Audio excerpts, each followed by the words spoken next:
तो बीमारी का रूप अब साथ होता क्या है डिप्रेशन? डिप्रेशन ये होता है, इसमें आपको दिखता क्या क्या पता चलेगा? आप जैसे मैंने दिखाया इस फिल्म में, आपको पता चलेगा कि आपकी भूख प्यास खत्म हो गई है, या तो आप खा ही नहीं रहे, आपका जो नॉर्मल बिहेवियर है ना वो बदलने लगेगा, या उन चीजों में आपको मजा ही नहीं आएगा जिन चीजों में आपको अमूमन मजा आता था। बाहर जाने का मन नहीं करेगा, दोस्तों से मिलने का मन नहीं करेगा, नहाने धोने का मन नहीं करेगा, स्कूल में जो भी चीजें आपको अच्छी लगती, चेंज ऑफ एटीट्यूड। भूख प्यास बहुत ज्यादा लगती है या खत्म हो जाती है, नींद बिल्कुल ही नहीं आती या बहुत ज्यादा आती है, घंटों घंटों सोते रहते हैं। और डिप्रेशन की नींद बड़ी होती है। मैंने देखा है कि जो हिस्ट्री मेरे पास आती है लोगों की, बच्चे जो आते हैं लोग हमारे पास लेके, वो कहते हैं 2 बजे नींद खुल जाती है, 3 बजे सुबह नींद खुल जाती है। तो नींद बड़ी जल्दी टूटती है, सुबह सुबह नींद पूरी नहीं होती रात की।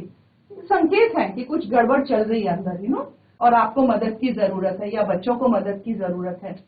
किसी काम में रुचि नहीं रहती, किसी काम में रुचि नहीं रहती, और आपका जो है हीन भावना होने लगती है, जैसे आपने फिल्म में देखा, छोटा सा महसूस करते हो, कॉन्फिडेंस खत्म हो जाता है। देखोगे पढ़ने में बच्चा पढ़ ही रहा लेकिन परफॉर्म ही नहीं कर पा रहा, भूल जा रहा है, लिखने का मन ही नहीं कर रहा। ये सारे संकेत है। और गिल्ट, अंदर से मन बहुत कचोटता है, मेरी गलती है, मेरे से गलती हो गई, जीने का क्या फायदा, हेल्पलेस, होपलेस, वर्थलेस, ये फीलिंग आती है। ये जब सब चल रहा है ना इसके अंदर, तो इसका मतलब इधर कुछ गड़बड़ है। और देखा गया है ये जो डिप्रेशन बीमारी है ना, ये एक बीमारी, खांसी जुकाम बुखार डायबिटीज हाइपरटेंशन की तरह बीमारी है जिसको इलाज की जरूरत है। इसमें क्या होता है, खांसी जुकाम बुखार में तो बैक्टीरिया है, वायरस है जो आपके फेफड़ों में पेट में असर करता है, इन्फेक्शन है, तो आप एंटीबायोटिक खाते हो। लेकिन इन बीमारियों में मेंटल जो इलनेसेस होती हैं, इसमें ब्रेन में कुछ केमिकल ट्रांसमिटर्स होते हैं जो कि कम ज्यादा होने लगते हैं। तो खुशी का जो हमारा ट्रांसमीटर होता है, जो हमें उत्साह, उमंग और खुशी देता है, सेरोटोनिन, एपिनेफ्रिन, डोपामिन, ये कम होने लगता है हमारे दिमाग के अंदर बिकॉज ऑफ सर्टेन रीजंस, है ना। अब रीजंस क्या है, बाहर की परिस्थितियां है या जेनेटिक है, इस पे स्टडीज चल रही है। कई बार तो कोई कारण ही नहीं होता और बंदे को डिप्रेशन हो जाता है और उदासी हो जाती है। तो उस समय ये जो दिमाग के अंदर ट्रांसमीटर्स की कम ज्यादा मात्रा हो जाती है, जो वो दवाइयों से ठीक होती है। तो दवाइयां स्पेसिफिकली डॉक्टर आपको देगा आज की, कि जिस चीज की कमी है दिमाग में वो चीज बढ़ाई जाती है, सेरोटोनिन लेवल्स बढ़ाई जाते हैं, एसएसआरआईज दिए जाती है दवाइयां। तो डॉक्टर की सलाह लेना बहुत जरूरी है।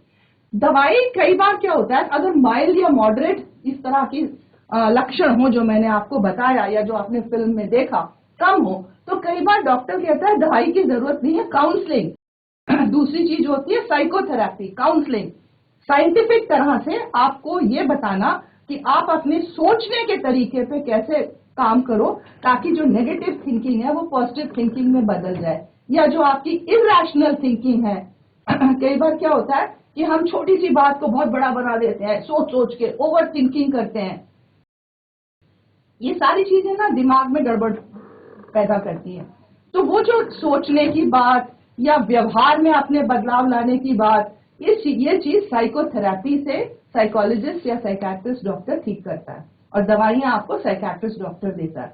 तो ये इन तीनों चीजों का तालमेल, इन दोनों चीजों की और फिर तीसरी चीज है लाइफस्टाइल।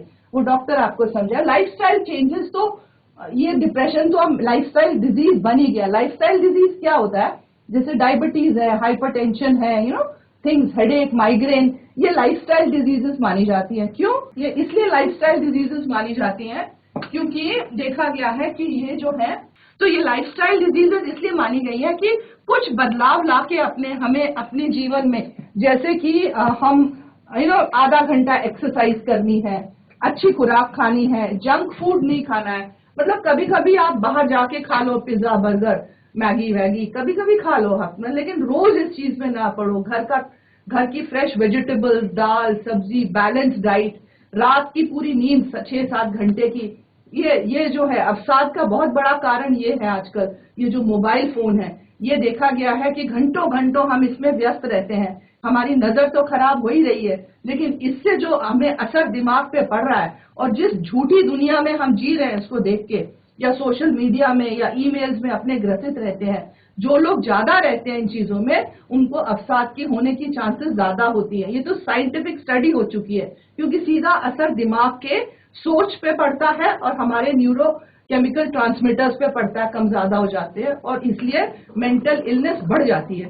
तो लाइफस्टाइल में इसको कितना देखना है, कितनी देर देखना है, एक शब्द आता है जिसको हम कहते हैं सोशल डिटॉक्सिफिकेशन। सोशल डिटॉक्सिफिकेशन मतलब इस चीज की फास्टिंग करना, इसका उपवास रखना।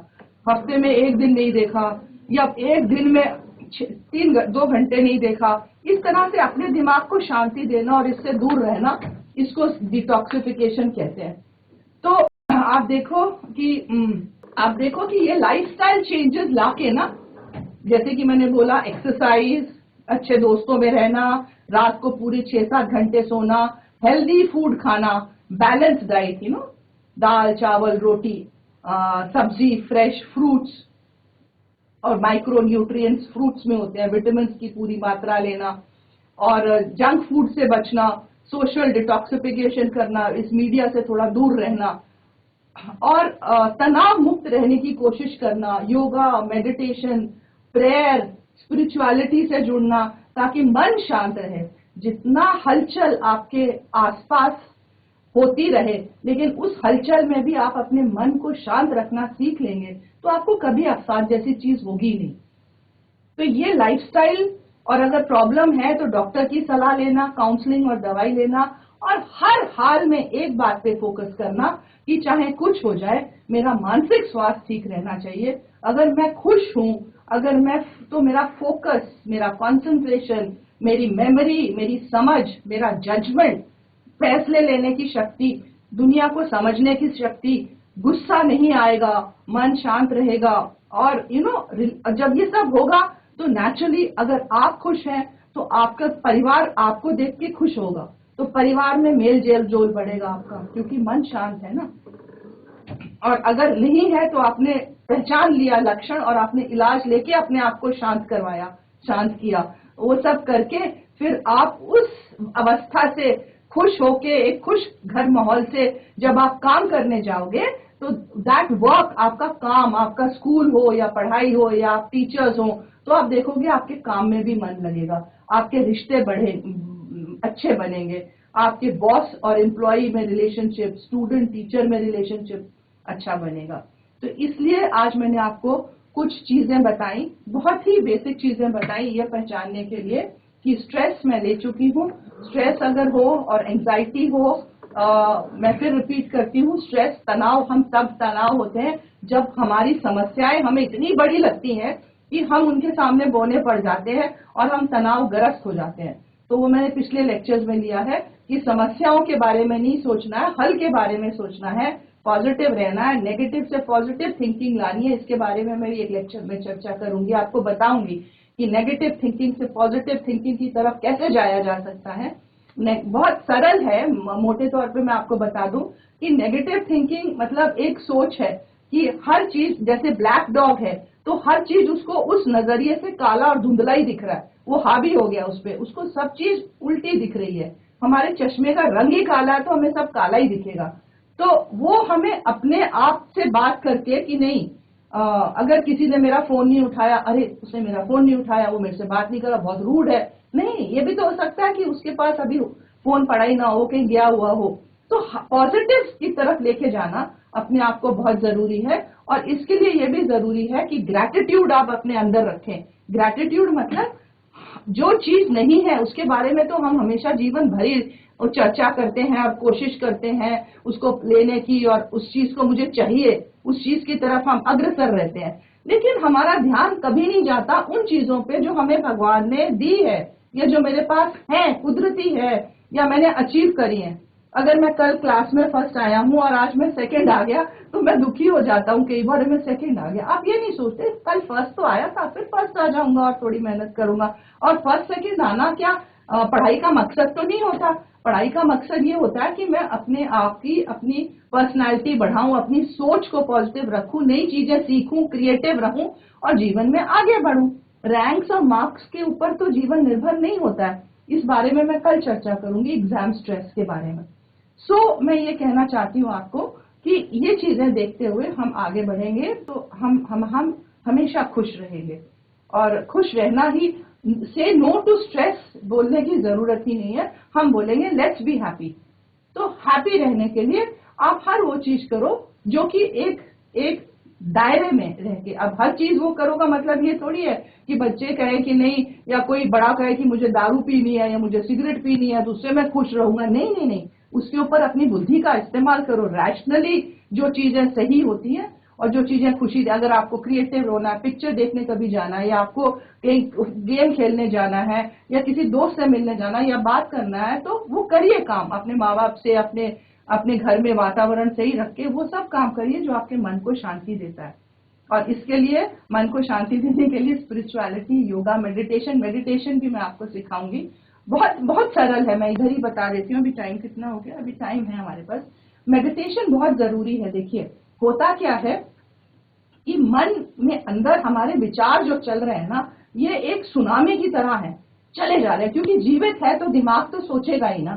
तो जब दिमाग सोचता है तो कहते हैं कि 40-50-60 थॉट्स हर मिनट चलते हैं दिमाग में, जीवित दिमाग है। तो चाहे मैं कोशिश कर रहा हूँ या चाहे मैं सो भी रहा हूँ, दिमाग मेरा काम कर रहा है, विचार चल रहे हैं, तभी सपने भी आते हैं। लेकिन अब कई बार क्या होता है, आप देखोगे कि ये किन्हीं परिस्थितियों में हम तनाव में चले जाते हैं और हम गलत सोच के या कुछ और सोच के हम जो है वो विचार हमारे दुगने तिगने हो जाते हैं।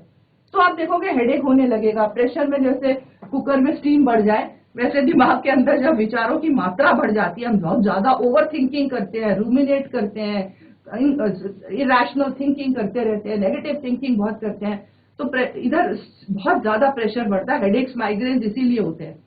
तो अब आप देखो कि अगर इस दिमाग को शांत करना है तो कोई बाहर से तो मशीन है नहीं।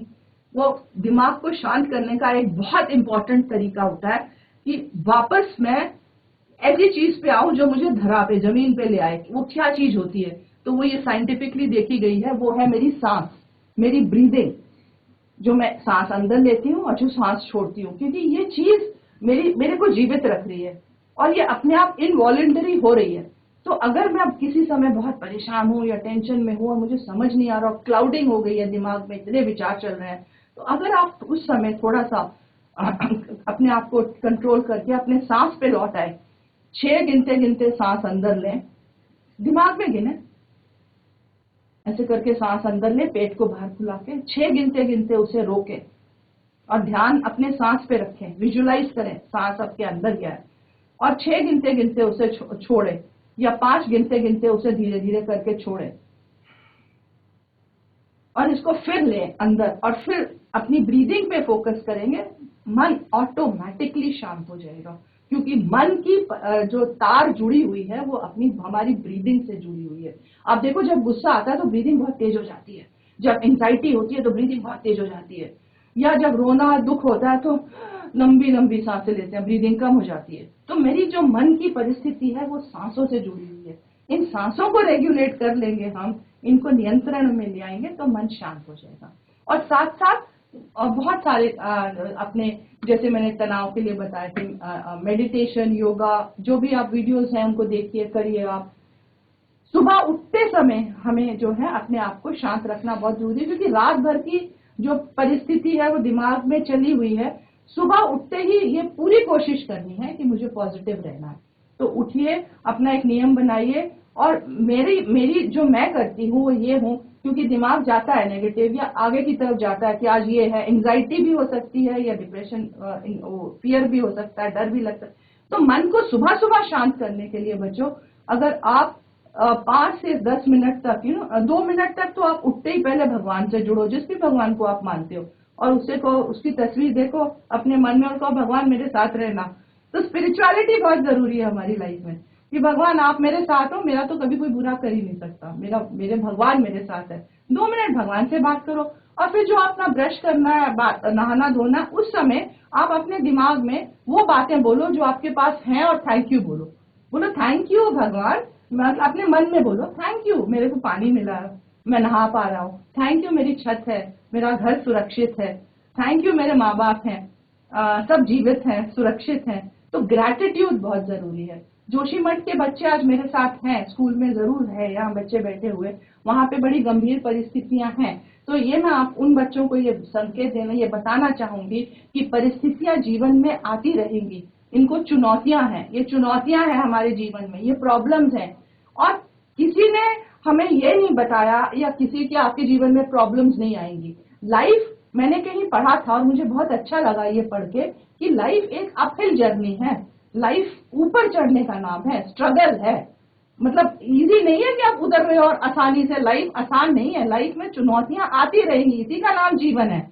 तो जो चुनौती आज आपके सामने है, आपके घर में प्रॉब्लम्स हैं, आप किसी कैंप में रह रहे हो, आपकी पढ़ाई प्रभावित हो रही है, आप अपने आप से बोलिए ये क्षण, ये होना ही था, ये इस समय का ये वो है, और ये भी दिस विल ऑल्सो पास, ये समय भी कट जाएगा।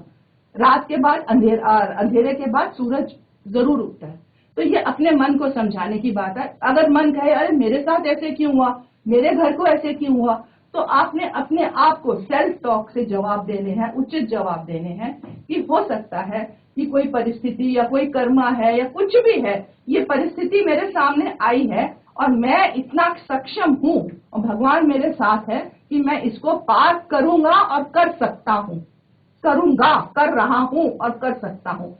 तो जब आपका मनोबल, आप अपने आप से बात करोगे और पॉजिटिव बोलोगे और कहोगे कि हर रात के बाद सवेरा आता है, किसी भी सुरंग में जाओ, कितनी भी लंबी हो, उसके आखिर में उजाला मिलेगा ही मिलेगा, दिन बाहर आप निकलोगे ही निकलोगे उससे। तो इसलिए आएगा समय और ये भी पार हो जाएगा। और ये परिस्थिति मुझे कुछ सिखाने के लिए आई है। आपको देख के आपके माँ बाप, आपका आसपास का वातावरण भी स्ट्रांग बनेगा और इसी चीज की जरूरत है। मेरा एक हेल्पलाइन नंबर है जो कि मैं देती हूँ सबको, अगर आप मैं यहाँ पे लिख भी दूंगी, कोई भी किसी भी समय मेरे से बात करना चाहे जोशीमठ से ऑन डिप्रेशन और एंजाइटी, या कोई उनको स्ट्रेस हो रही है, तो हमारा एनजीओ का नंबर है, मैं यहाँ लिख देना। हाँ, तो वो नंबर आप नोट कर लीजिएगा, आप हमसे संपर्क कर सकते हैं। हमारी टीम आपको कोई ना कोई आपकी बात जरूर आपको गाइड करेगी। तो आज मैंने आपको परिस्थितियों, मानसिक तनाव के बारे में बताया। ये नंबर है, परी फाउंडेशन है मेरा एनजीओ, परी फाउंडेशन। हम लोग मानसिक स्वास्थ्य के बारे में ही चर्चा करते हैं और ये नंबर है मेरा 9411028002। तो ये हमारे परी फाउंडेशन का नंबर है। तो आपको अगर जोशीमठ के लिए है स्पेशली, अगर बच्चे वहां से परेशान है, हमसे संपर्क कर सकते हैं। आप बाकी बच्चों के लिए अगर आपकी कोई क्वेरीज है, आप मेरे से अभी पूछ सकते हो हाथ ऊपर करके, या आप उसको मैसेज में भेज सकते हो। मैसेज होता है, आप मैसेज कल उसको हम ले लेंगे, ठीक है। कल मेरा टॉपिक रहेगा एग्जाम, क्योंकि 9वीं 10वीं 11वीं 12वीं के बच्चे भी हैं, बोर्ड्स के बच्चे भी हैं। मैं सीबीएसई काउंसलर हूँ पूरे उत्तराखंड की, डेजिग्नेटेड दिल्ली से। हमारी टेली हेल्पलाइन भी चलती है सीबीएसई की। आपकी कोई भी क्वेरीज हैं, मैं एग्जाम स्ट्रेस के बारे में आपको बताऊंगी और आपको बताऊंगी कि कैसे इस चीज से आपको बचना है या दूर रहना है, और कैसे आप एक सफल, अच्छी तरह से एग्जाम दे सकते हो और अपनी बेस्ट परफॉर्मेंस आप पुट फॉरवर्ड कर सकते हो। So I think that is enough. किसी को कुछ पूछना है तो मोस्ट वेलकम। Thank you. मैं डॉक्टर सोना कौशल हूँ, डॉक्टर हूँ, न्यूरोसाइकोलॉजिस्ट हूँ, और मैं आपके साथ जुड़ी हूँ पूरे पहाड़ के साथ। और मैं चाहती हूँ कि मेरे पहाड़ के बच्चे इतने स्ट्रांग और खुश और हैप्पी बन के जीवन में आगे जाएं और देश के कोने कोने में हमारा नाम रोशन करें।